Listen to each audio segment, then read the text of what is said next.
Oui, bonsoir. Alors, oui, je vais dire quelques mots à propos de Racine, justement, et de mots, puisque le prix porte ce titre. Les racines, c'est quelque chose de vivant et qui, selon les espèces et selon l'emplacement, peut prendre des formes très variées. Il y a par exemple un arbre dont les racines ont la forme d'un cœur. En allemand, cette racine se désigne par le mot Herzwurzel qui veut vraiment dire racine en forme de cœur. Et cet arbre en français s'appelle un charme. Euh, il y a des racines en forme de cœur, mais le mot qui le désigne à son tour a des racines.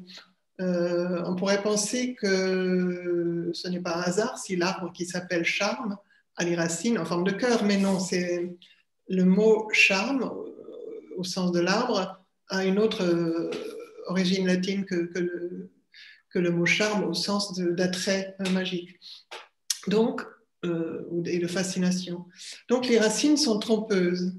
Elles prennent des formes variées et comme elles sont vivantes, elles ne se figent jamais.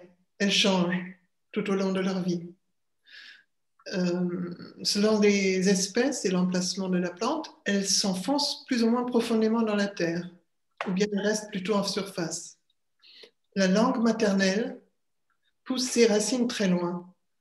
N'importe quelle autre langue que l'on apprend après l'enfance va toujours rester plus ou moins en surface, aussi loin qu'on aille dans l'apprentissage et dans l'assimilation.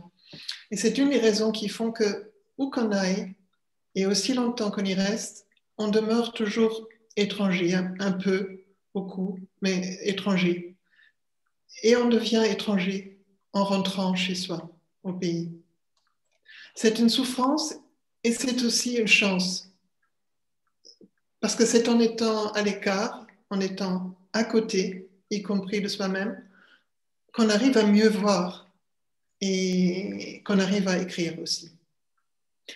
Voilà. Et maintenant, je passe la parole à Yaya Pelaskri, présidente du jury.